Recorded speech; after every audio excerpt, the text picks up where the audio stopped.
শনিবার রাজ্যে বিধানসভা নির্বাচনে প্রথম দফার ভোট গ্রহণ। সেজন্য বুধবার ভোটকর্মীদের টিসিআরসি ও ভোটগ্রহণ কেন্দ্রে যাওয়ার ব্যস্ততা তুঙ্গে। কিন্তু গন্তব্যে পৌঁছানোর জন্য পর্যাপ্ত গাড়ির অভাব এবং প্রশাসনের বিরুদ্ধে অব্যবস্থার অভিযোগে সরব হন ভোটকর্মীরা। এই ক্ষোভের জেরে মাথাভাঙা কোচবিহার রাজ্য সড়কের কলেজ মোড় এলাকায় পথ অবরোধ করে বিক্ষোভ দেখান তারা। প্রচন্ড গরমের মধ্যে দীর্ঘক্ষণ অপেক্ষা করার পর ধৈর্য হারান ভোটকর্মীরা। ঘটনাস্থলে উপস্থিত এক পোলিং অফিসার মিহির সাহা চূড়ান্ত অব্যবস্থার অভিযোগ জানান। তার দাবি কোন রকম বাসের ব্যবস্থা নেই। 2 ঘন্টা ধরে দাঁড়িয়ে আছে মাথাভাঙাতে, আমরা যাবো কোচবিহার দিনহাটাতে, কোনো রকম বাসের ব্যবস্থা নাই ডিসি থেকে।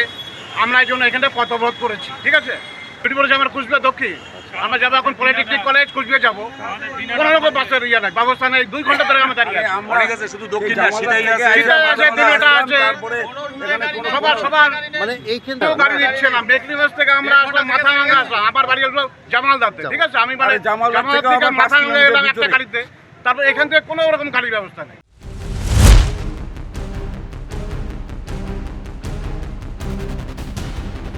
বুধবার পরিবহনের চরম অব্যবস্থার অভিযোগ রায়গঞ্জেও। নির্বাচন কমিশনের নিয়ম অনুযায়ী বুধবার সকাল থেকেই টিসিআরসির উদ্দেশ্যে রওনা হন ভোটকর্মীরা। কিন্তু এরই মধ্যে রায়গঞ্জে দেখা দেয় পরিবহন সংক্রান্ত সমস্যা। রায়গঞ্জ বাসস্ট্যান্ডে পর্যাপ্ত বাসের অভাবের জন্য নির্ধারিত সময় ইসলামপুরে রওনা হতে পারেননি ভোটকর্মীদের একটা বড় অংশ। পর্যাপ্ত বাসের দাবিতে রায়গঞ্জ পৌর বাসস্ট্যান্ডের সামনে অবরোধে সামিল হন ভোটকর্মীরা। ডিউটি পড়েছে চাকুলিয়াতে, ডিসিআরসি ইসলামপুর। আমি ঠিক 7:45 সময় এখানে এসেছি। 2টো গাড়ি ছিল, ফুল গাড়ি হয় চলে গেল, আমি উঠতে পারলাম না। এখনো পর্যন্ত প্রায় 300-350 কর্মী, আমরা ভোটকর্মী আছি যারা ইসলামপুরে যাব, কিন্তু কোনো গাড়ির ব্যবস্থা এখনো পর্যন্ত হয়নি। একটা গাড়ি হয়েছে, তাতে জোনাক 40 লোক উঠেছে। এখনো আমরা 200-250 লোক দাঁড়িয়ে আছি, এখনো পর্যন্ত গাড়ির কোনো ব্যবস্থা হয়নি। আমরা ইসলামপুরে সবাই ভোটকর্মী ইসলামপুরে যাচ্ছি। 6:30টার সময় আমি এখানে আসলাম, আসার পর দেখি কোনো গাড়ি নেই। এখান থেকে আমি গেলাম স্টেট গ্যারেজে, ওখানে গিয়ে শুনলাম, ওখানে বললো এখান থেকে আমাদের কোনো ইসলামপুরে গাড়ি দেওয়া হয়নি, আমাদের গাড়ি দেওয়া হয়েছে একমাত্র বালুঘাটের জন্য।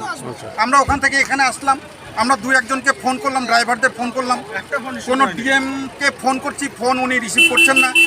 তারপর আমরা কি করব, আমরা নিরুপায়, এতগুলো ভোটকর্মী, অন্তত 5-6 গাড়ি আমাদের ভোটকর্মী এখানে আছে। আমরা যাবো কিসে? আমরা ট্রেনে যাওয়ার চেষ্টা করলাম, দেখছি ততক্ষণে 7:15 হয়েছে, ট্রেন চলে গেছে। আমরা নিরুপায় হয়ে, আমাদের কথায় কেউ কর্ণপাত করছে না, আমরা তখন রাস্তায় গিয়ে দাঁড়াতে বাধ্য হলাম। বেশ কিছুক্ষণ ভোটকর্মীদের অবরোধ চলার পর ঘটনাস্থলে উপস্থিত হন উত্তর Dinajpur bus minibus owners welfare অ্যাসোসিয়েশনের সাধারণ সম্পাদক প্লাবন প্রামাণিক। তার আশ্বাসে স্বাভাবিক হয় পরিস্থিতি। এখানে পথ অবরোধ করেছিল, দীর্ঘক্ষণ ধরে ওরা দাঁড়িয়েছিল, কি করলেন আপনারা? পথ অবরোধের কোনো কারণ ছিল না, কারণ ইসলামপুর থেকে বেশ কিছু সংখ্যক গাড়ি এসেছিল এখানকার ভোটকর্মীদের ইসলামপুরে নিয়ে যাওয়ার জন্য। কিন্তু যে কোনো কারণে হোক সকালবেলা 10-15 জন লোক আসে আর খালি গাড়ি নিয়ে চলে যাচ্ছিল, ওই জন্য কিছু গাড়ি কম পড়ে যায়। তারা রেল স্টেশনে ওখানে রেল লাইনে ওখানে পথ অবরোধ করেছিল। আমি বুঝিয়ে শুনে এনে আবার এখান থেকে উত্তর দিনাজপুরে আঞ্চলিক পরিবহন আবার 3টে গাড়ি দিল, সেই গাড়িতে করে ওরা চলে গেল। রাজ্যে সুষ্ঠু ও শান্তিপূর্ণ নির্বাচন করার প্রতিশ্রুতি দিয়েছে নির্বাচন কমিশন, কিন্তু প্রথম দফার ভোটের আগের দিনই ভোটকর্মীদের অভিযোগকে কেন্দ্র করে এই বিশৃঙ্খল পরিস্থিতি সামগ্রিক ব্যবস্থাপনার বিরুদ্ধে প্রশ্ন তুলছে। দীপজয় বর্মন ও নন্দ দুলাল সরকারের রিপোর্ট, ক্যালকাটা নিউজ।